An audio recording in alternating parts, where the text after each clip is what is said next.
Oke, baik. Eh, Selamat datang dalam kelas pengantar ilmu komunikasi bersama saya Budi Hartono. Pada sesi ini kita akan membincangkan tentang teori komunikasi interpersonal.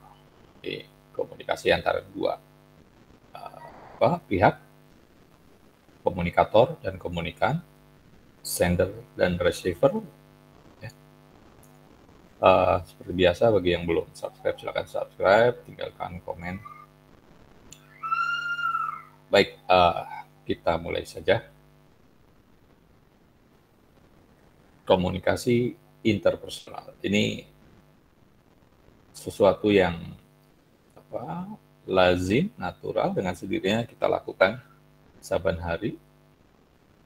Sebuah percakapan antara dua orang, ya, kamu dan ibu kamu begitu bangun tidur dan sebagainya. Jadi komunikasi interpersonal melibatkan dua pihak yang berinteraksi. Jadi kalau kita lihat definisinya, kita bisa lihat dari uraiannya Joseph De Vito yang mengatakan bahwa komunikasi interpersonal atau komunikasi antar pribadi adalah proses pengiriman dan penerimaan pesan antara dua individu, ya, antar individu dalam kelompok dengan beberapa efek dan umpan balik seketika. Jadi ada aksi reaksi ketika komunikasi interpersonal. Ketika saya berdua gitu maunya sama Vanessa tolong buka halaman sekian. Langsung ada reaksi dari Vanessa, dia buka, atau sebentar Pak, saya cari bukunya dulu. Ya, itu aksi. Kemudian Everett Roger, dia mengatakan bahwa komunikasi pribadi merupakan komunikasi dari mulut ke mulut dengan interaksi tatap muka antara beberapa orang pribadi. Ya, Everett Roger di sini tidak mempertimbangkan penggunaan teknologi. Mungkin pada saat teori ini muncul, teknologi belum berkembang seperti saat sekarang.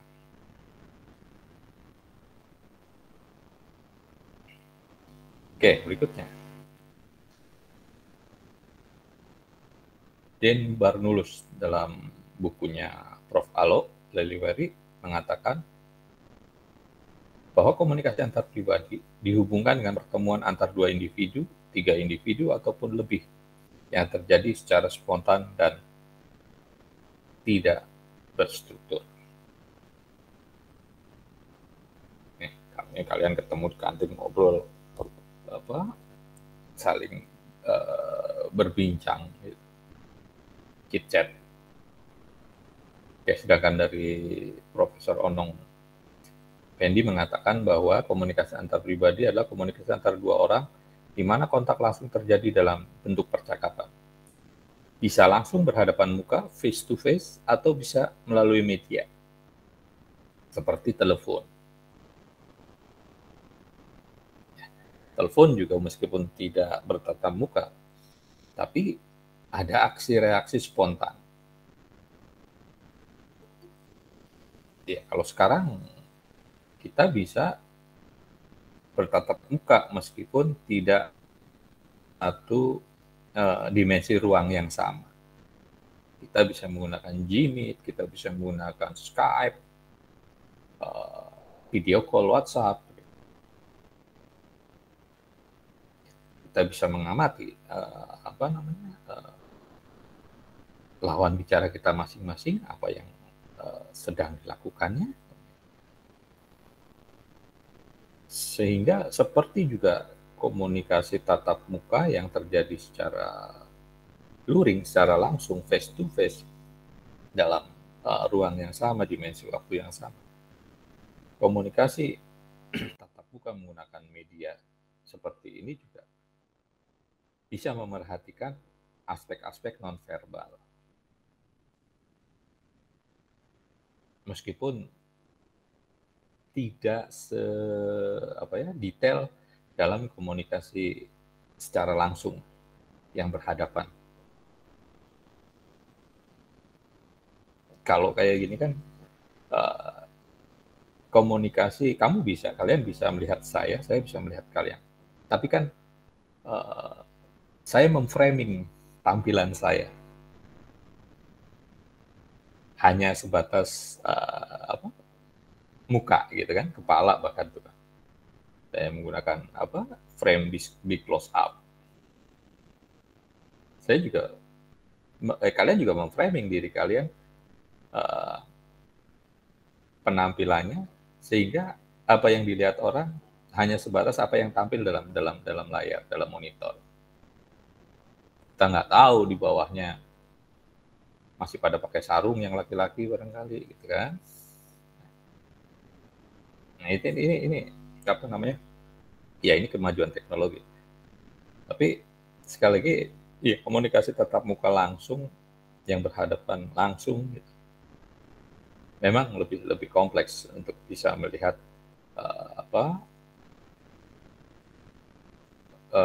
pesan-pesan nonverbalnya.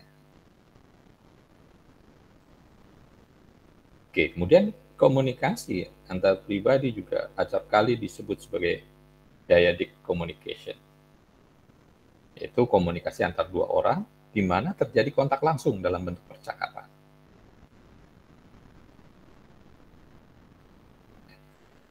Ya, langsung dalam bentuk percakapan.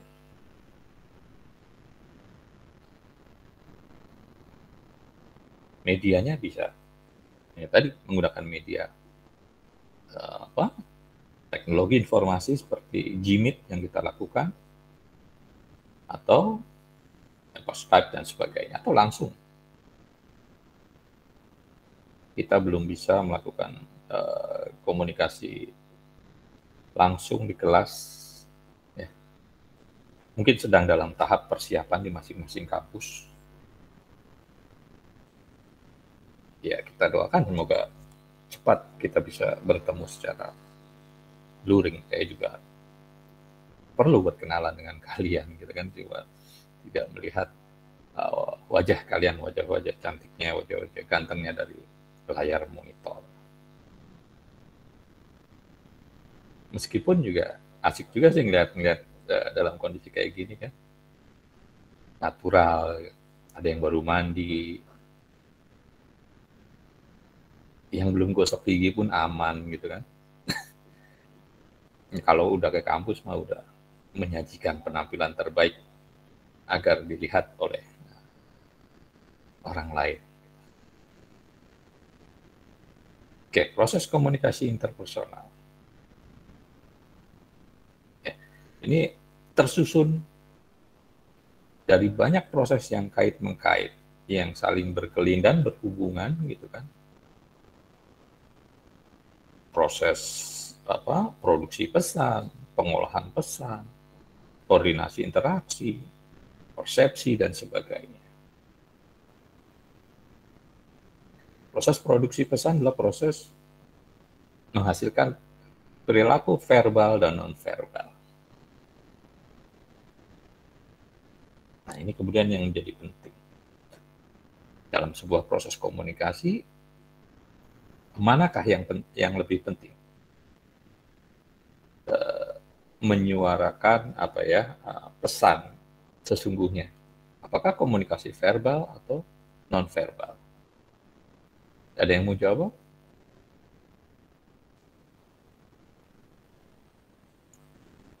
Akila barangkali?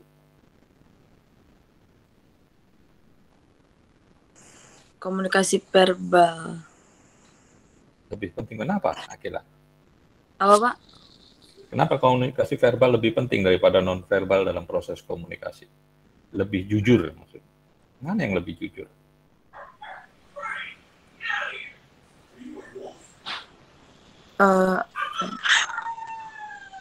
Komunikasi verbal itu kayak ini kan ya Pak, kayak video call gitu ya? Iya, verbal itu ya menggunakan lisan kan ya? Lisan, kata-kata langsung. Soalnya kayak lebih meyakinkan.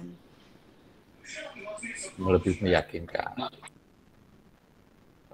pesannya jelas gitu kira-kira. Saya mau makan, I love you gitu mamanya kira-kira, tiba-tiba ada yang Iya, bilang gitu kan. Oke, iya Pak. yang lainnya silakan. Vanessa barangkali.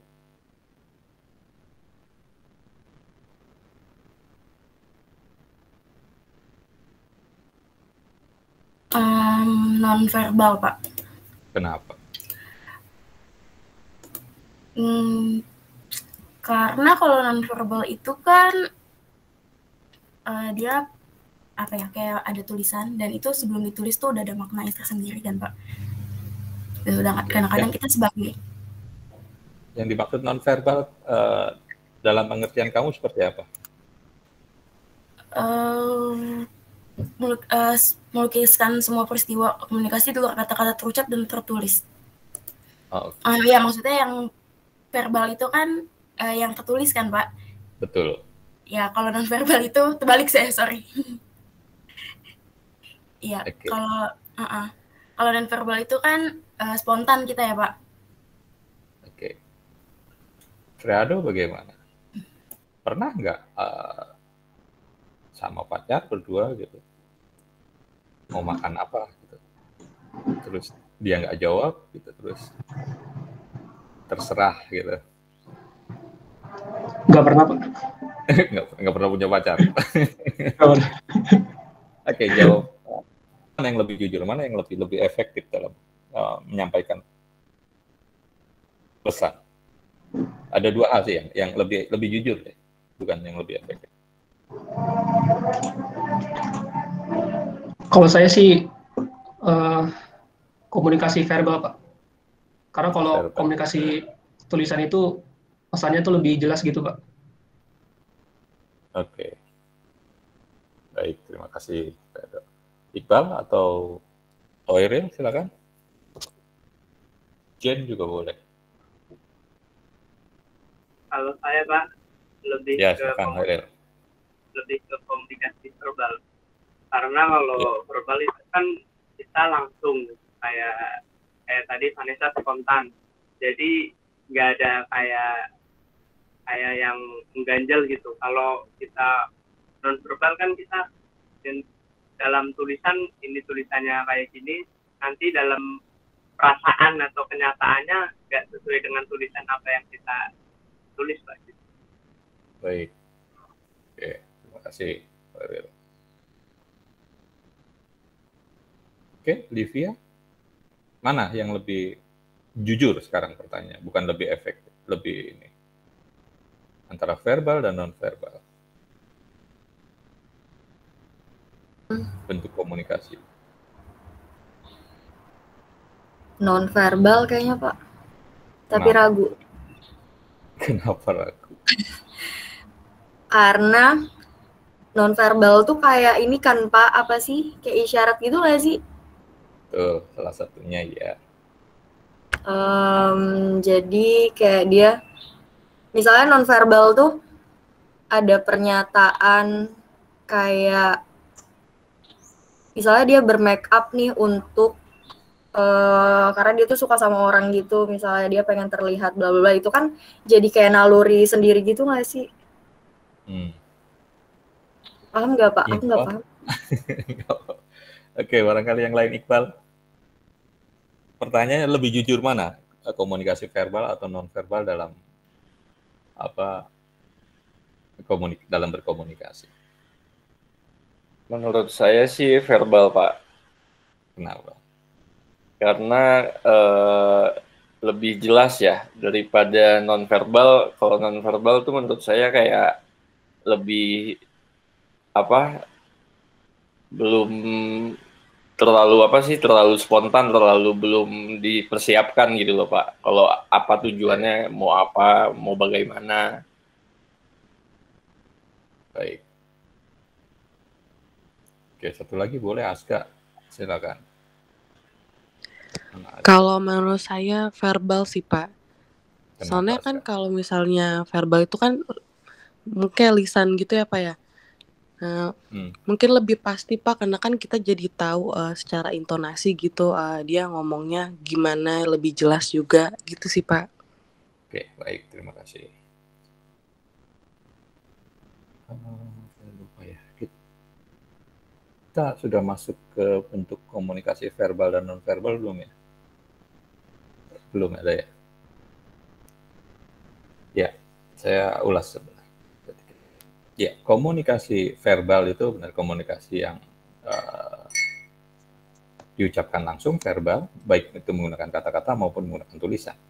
Komunikasi non-verbal adalah dikomunikasikan dalam bentuk lain. Tadi make up, pakaian, gitu kan. Gestur, jarak, prosemik, gitu kan, jarak. Kalau kalian lagi ngobrol berduaan, tiba-tiba salah satunya merenggangkan atau menyenderkan ke itu kalian harus hati-hati, itu ada makna. Gitu. Ya. Kalau dibilang jujur mana dalam berkomunikasi, mengungkapkan maksud antara verbal dan non-verbal, jawabannya non-verbal lebih jujur. Gitu. Ada istilah lidah tak bertulang, bukan? Khairil ganteng banget ya hari ini. Tapi dalam hatinya, tapi bohong gitu. Kan kita nggak tahu. Tiba-tiba Arifah, Vanessa gimana? Berat badan gue turunnya? Gue kurusannya gitu. Oh iya, kurusan, kamu lebih cantik. Itu kan mulutnya. Hatinya bohong. Tapi bohong. Nyaut ke Arifah. Ya. Memang ketika kita bicara efektivitas, ini agak sulit untuk non-verbal karena kita harus benar-benar jeli, benar-benar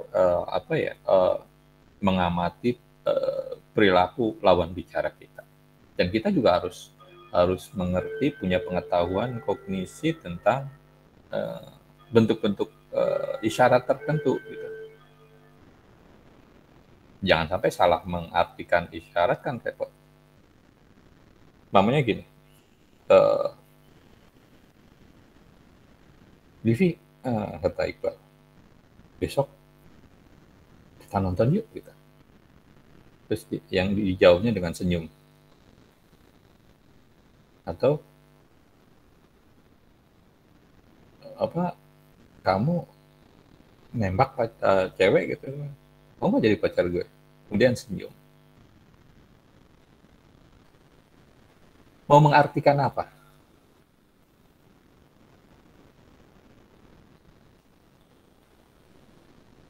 Ya, agak susah ya. Apakah berarti iya gitu? Atau sekarang musimnya emoticon coba. Ya banyak sekali berabrak emoticon gitu. Tiba-tiba akilah WA gitu, panjang lebar dikasih emoticon. Ya kan kita kadang-kadang bingung ini. Udah gitu kalau pakai handphone kan itunya kecil kan gitu. Kalau yang emoticon tertentu yang senyum sih kelihatan. Kalau yang bentuknya lain yang banyak kan, yang ada gerak tangan atau apa, kita nggak ngerti. Gitu. Nah ini agak susah kalau mau menyampaikan pesan kalau kita mengejar efektivitasnya. Mending bilang secara langsung dalam kalimat verbal. Mau nggak nonton? Enggak gitu kan. Hati-hati karena dalam konteks budaya tertentu tanda yang sama bukan berarti punya makna yang sama.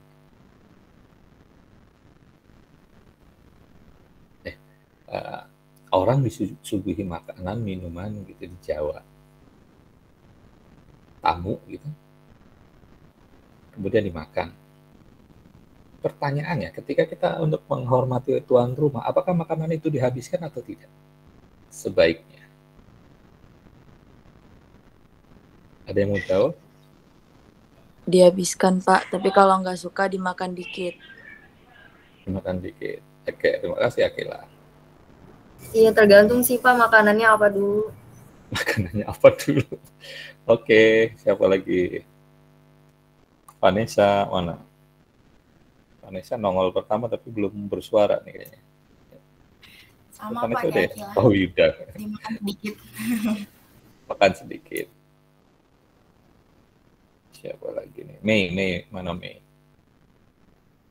Ya Pak, kalau menurut Mi, kalau misalkan cemilan mungkin dimakan dikit, nggak mungkin kalau dihabiskan. Tapi kalau misalkan memang disuruh makan berat, sebaiknya dalam piringnya dihabiskan. Oke, baik. Nah, ini kita bicara nanti ada komunikasi antar budaya, konteks apa? Kearifan lokal. Di daerah tertentu, katakanlah di Jawa, menghabiskan makanan yang disuguhi tuan rumah itu bisa bermakna tidak sopan. Kita akan dianggap rakus. Ya, tapi di daerah lain, katakanlah di Sumatera, tidak menghabiskan makanan yang disuguhkan oleh tuan rumah itu dianggap tidak menghargai. Nah, ini agak sulit ya. Nah, itu pentingnya kita punya pengetahuan. Itu dalam konteks budaya. Belum lagi kalau ya dalam gestur dan sebagainya. Oke, di mana-mana katakanlah mengangguk itu tanda setuju kan, gitu. Menggeleng tanda tidak. Gitu. Tapi kemudian untuk gerakan tangan, sesuatu yang kita oke, apakah dengan mengacukan jempol atau menggunakan ini, kan? Atau warna, gitu, penggunaan warna, simbol warna.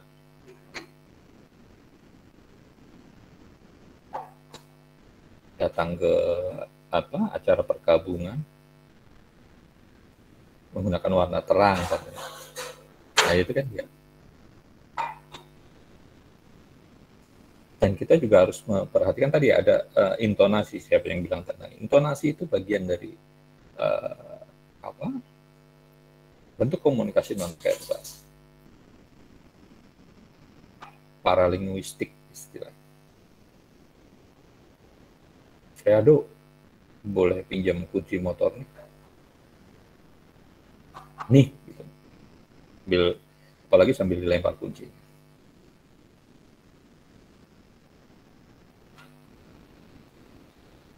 Itu juga harus diperhatikan ketika kita berkomunikasi.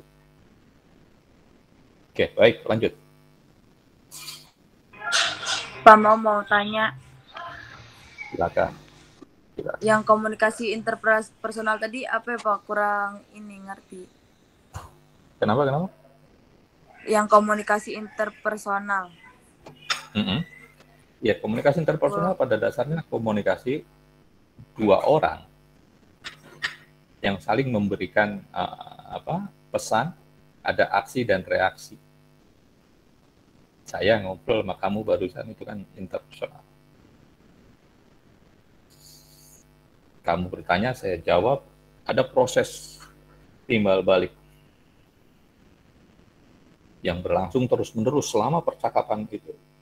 Bukan selama percakapan itu ada, tapi ya selama kita berada dalam konteks ruang dan waktu yang ada.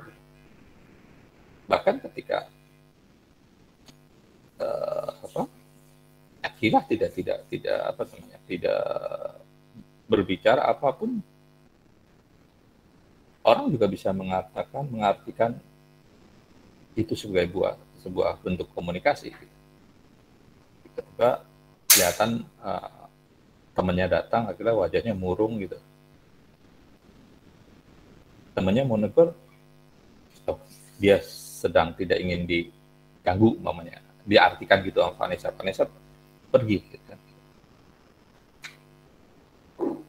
Itu juga bentuk komunikasi atau wewangian. Kalau yang muslim pasti tahu kalau hari Jumat laki-laki punya wangi khas. Ya, itu itu bukan sekedar memberikan badan yang wangi, tapi juga wangi seperti itu memberikan di Indonesia memberikan pesan bahwa ya dia seorang Muslim, gitu. Wanginya khas, atau pakaian gitu kan. Baik, makasih Pak. Ya.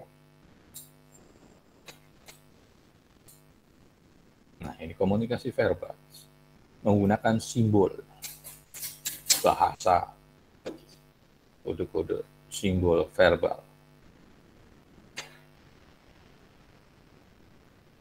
Kata-kata mencakup vocabulary, ini perbendaharaan kata yang banyak, ini sangat penting. Perbendaharaan kata itu nggak cuma kata-kata baku. Kata baku itu yang ada dalam kamus bahasa. Kalau kita orang Indonesia, kamus bahasa Indonesia, KBBI, Kamus Besar Bahasa Indonesia. Kata-kata baku. Ya. Kalau saya bilang acap kali, kalian ngerti nggak? Tidak. Tidak ya. Saya sering menggunakan kata acap kali. Acap kali itu sering kali, sama aja. Kalau saya menggunakan kata seraya, enggak. Seraya itu sambil. Kalau saya, nah ini apalagi, kalau saya bilang mangkus, itu efektif bahasa Indonesianya. Kalau saya mengatakan rubana, ada yang tahu? Itu bahasa Indonesianya basement.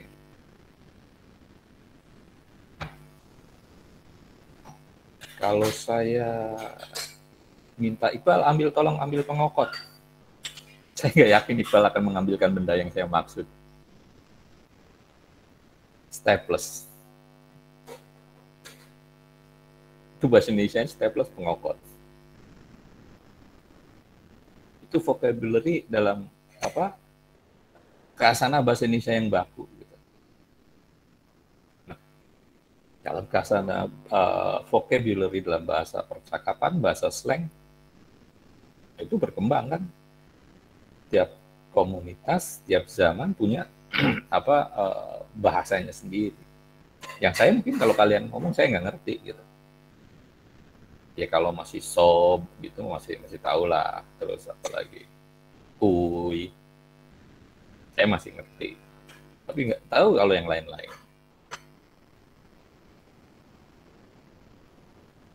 Kalau saya bilang memble, kalian tahu nggak? Tahu, Pak. Memble aja gitu kata Bang Jaja. Ini bahasanya Bang Jaja. Ini kalau di dunia dangdut sebutnya Ayah Jaja. Kalau bilang ngeceng, tahu? Enggak. Ngeceng itu apa ya? Ini apa namanya? Kita cari perhatian biasanya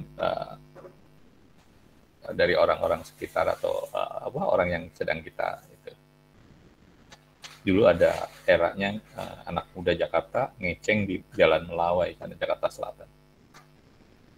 Tiap sore berkumpul, gitu. Nggak ada yang mengkomando, tapi datang semuanya menggunakan pakaian terbaik, menggunakan mobil terbaik, hanya untuk ya itu saling dilihat dan saling melihat. Oke, tadi komunikasi verbal selain menyangkut vocabulary juga menyangkut racing, kecepatan orang ngomong, intonasi naik turunnya, jokes, gitu, ice breaking, gitu ya. Jelas dan timing waktu yang tepat. Berarti waktu juga menjadi penting, gitu kan. Jika kita mau pinjam duit gitu, istilahnya ke temen, gitu. Tapi tanggalnya tanggal 2 kan nggak pas pasti komunikasinya, tujuannya nggak sampai, kira-kira gitu. Jangan bertelepon SMS di waktu maghrib biasanya. Kalau isya atau masih mending. Kalau maghrib tuh agak rawan untuk orang kelompok orang tertentu atau di daerah tertentu, karena yaitu waktu yang sangat dalam tanda kutip spesial ya, tempat ketika beribadah, istirahat, gitu. Biasanya ya waktunya juga pendek karena waktunya pendek. Gitu. Komunikasi nonverbal menurut NAP adalah istilah ini biasa digunakan untuk melukiskan peristiwa komunikasi di luar kata-kata yang terucap dan tertulis. Ya, ada artifaktual, gitu. Artifaktual ya termasuk wewangian. Kalau lagi jalan, saya sekarang sudah jarang. Biasanya dulu di Jawa, di tempat saya hari Jumat itu pasti daerah wangi Kemenyan. Gitu. Nih, sekarang saya sedang sering melihat gitu. Dulu kan ada tulisan dilarang kencing di sini ya, tapi orang masih bandel. Yang kencing dilarang kencing di sini kecuali anjing. Gitu. Orang masih bandel juga. Ya? Sekarang tulisannya, ya Allah, azablah orang yang kencing di sini. Udah mulai gitu. Atau bisa juga ganti dengan sesuatu yang lain. Tempat yang biasa kencingi, kamu kasih bunga 7 rupa. Kamu kasih kemenyan, gitu kan. Kasih dupa, gitu. Nggak usah kasih tulisan apa-apa, gitu. Saya yakin orang nggak berani kencing di situ. Itu kan pesan juga, tempat ini sakral kan gitu kira-kira. Tempat ini ada penunggunya, padahal mah nggak ada apa-apa. Gitu. Nah itu komunikasi nonverbal. Kalau zaman dulu kan menggunakan tanda-tanda asap gitu kan. Atau di kampung saya masih ngalami pakai kentongan. Kalau kentongan dipukul satu kali tong gitu. Artinya apa? Kalau dipukul tong itu biasanya alarm tanda bahaya, bisa kebakaran, bisa ada kriminal maling. Nah, kita juga harus, itu harus paham. Intonasi penting. Air muka, wajah, raut wajah. Jarak. Ini prosemik tentang jarak. Kalau orang suka biasanya kalau lagi ngobrol berdua dia akan mencondongkan mukanya, badannya ke depan. Kalau orang sudah mencondongkan badannya ke belakang, itu nggak cuma karena lelah, obrolannya nggak menarik.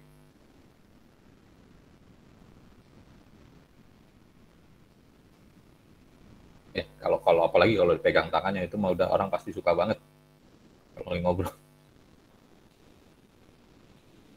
Iqbal sama Mei senyum-senyum. Nanti malam minggu bisa diperhatikan nanti lawan bicaranya mulai. Oke, ciri khasnya komunikasi antar pribadi. Tentu ada 2 arah timbal balik, two ways communication. Ya, timbal balik. Tadi yang seperti saya sudah ungkap di depan bahwa komunikasi tatap muka punya satu keuntungan. Ya kan? Kita bisa melihat ekspresi fasial, muka, jarak fisik, paralinguistik, tadi intonasi. Ini menentukan jarak. Hati-hati jarak itu ada jarak publik, ada jarak sosial, ada jarak pribadi dan jarak intim. Jarak intim itu cuma nempelnya cuma berapa senti. Ayah, anak, suami, istri, gitu. Sahabat mungkin kalau pacar jarak intim nggak? Jangan, kalau dekat personal saja jaraknya. Itu juga harus diperhatikan.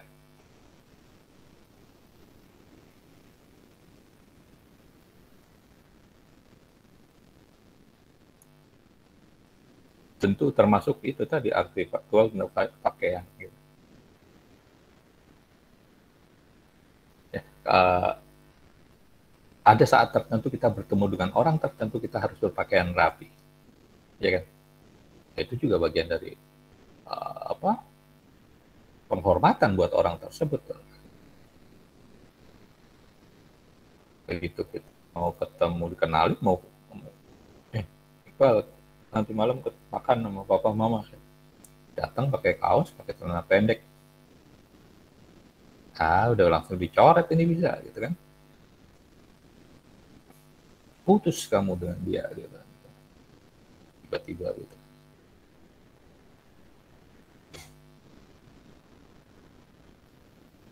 Oke, ini 5 ciri komunikasi antar pribadi interpersonal yang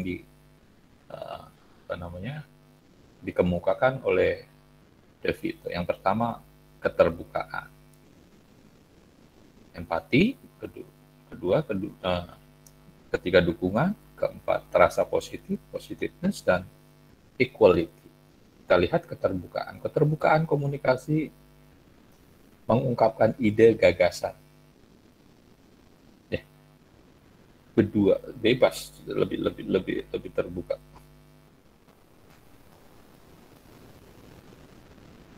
Berkembang kan, lama-lama orang nggak akan.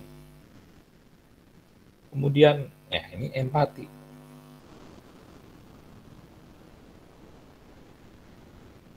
Empati tadi nanti akan menghasilkan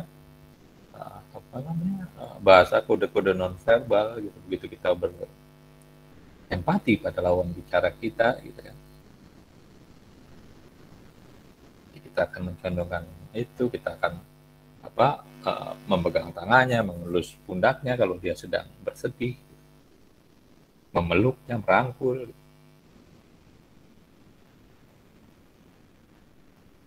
Memberikan perasaan nyaman, dukungan, saling mendukung gagasan. Nanti malam makan di sini aja yuk, karena ada performance live performance dari band atau siapa. Di sana aja tempatnya cozy, rame gitu. Ceweknya cakep-cakep, cowoknya ganteng-ganteng.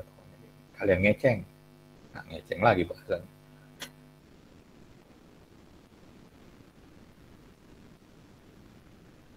Kalau sekarang apa istilahnya ya? Ada yang tahu nggak? Saya mau ngecengin Vanessa gitu gitu. Ada yang tahu nggak istilahnya itu kayak gitu? Mau ngeceng sama ngecengin tuh sama nggak sih, Pak? Ngeceng beda, ngecengin mengledek kan gitu. Iya. Beda. Bukan salah gitu. Ngeceng itu apa namanya? Kita cari perhatian lah gitu. Ngelaba beda lagi. Ngelaba tahu ngelaba. Kenapa, Sabrina? Modus atau caper? Iya, modus. Iya, modus berarti maksudnya. Enggak juga sih. Kalau modus lebih ke ngelaba biasanya. Modusin gitu.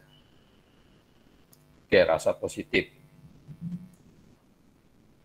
Kalau ada tanggapan, ada dukungan, pasti akan menimbulkan rasa positif, menjauhkan dari prasangka dan sebagainya. Kalau kita sedang ada ganjalan gitu kan, ada prasangka satu sama lain, berkomunikasi secara langsung menjadi solusi, jalan untuk mendapatkan solusi. Ada equality, kesamaan. Ya, kesamaan pandangan dan sebagainya. Karena begitu tidak ada kesamaan, biasanya berhenti tuh komunikasinya. Tidak akan ada dukungan. Debat kusir, debat politik gitu kan. Pendukung A dan B itu nggak kelar-kelar. Nah, kesamaan dan ketidaksamaan derajat antara komunikator dengan komunikan ini menghasilkan satu istilah yang disebut homopili dan heteropili. Ya. Apa sih homopili? Homopili adalah sebuah istilah di mana Orang yang saling berkomunikasi, berinteraksi tadi memiliki kesamaan sifat atribut. Di antara mereka seperti nilai, pendidikan, dan status. Ini akan membuat komunikasi lebih gampang. Sama-sama mahasiswa, sama-sama berasal dari daerah yang sama, sama-sama punya pandangan politik yang sama. Kan enak dibanding pandangan politiknya beda, oh berantem, nggak nyaman, nggak nyambung. Ya, sedangkan heterofili adalah derajat pasangan orang yang berinteraksi berada pada dalam sifat-sifat yang tertentu berbeda. Yang satu pada level sarjana, yang satu bukan. Nah, cara ngomongnya juga akan kita pilih bahasa sama ketika, apalagi kalau ngomong dengan bahasa daerah, ngomong dengan sesama, seusia, gitu, seliting sama orang tua dan anak-anak kan beda. Makan itu kan kalau itu makan, kalau sama anak kecil kan kadang-kadang maem gitu kan. Nah, itu bagian dari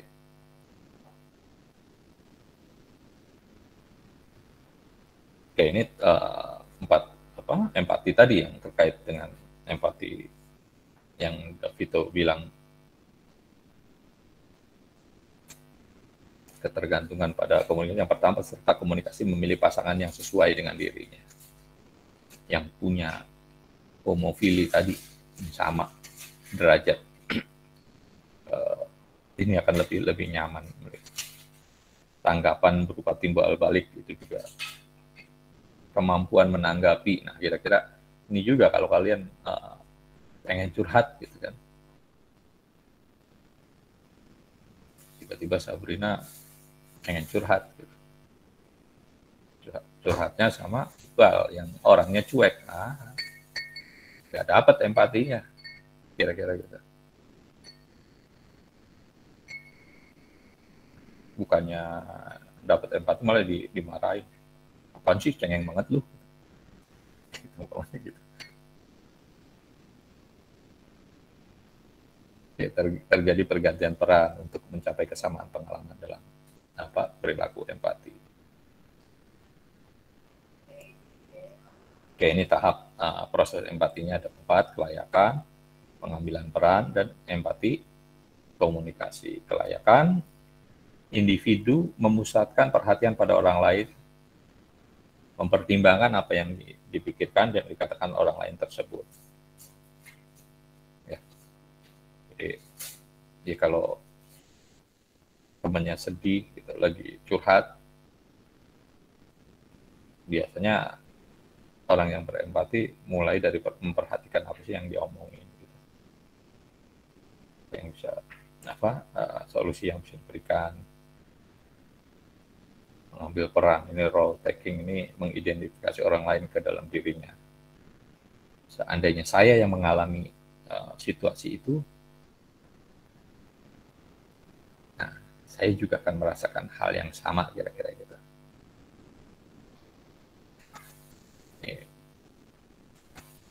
Empati komunikasi meliputi penyampaian pesan. Ya, terkait persepsi, proses yang menyatakan tidak langsung perubahan sikap perilaku si penerimanya. Bagaimana umpamanya kemudian orang yang tadinya marah segala macam begitu dijelaskan persoalannya kemudian bisa berubah dan sebagainya.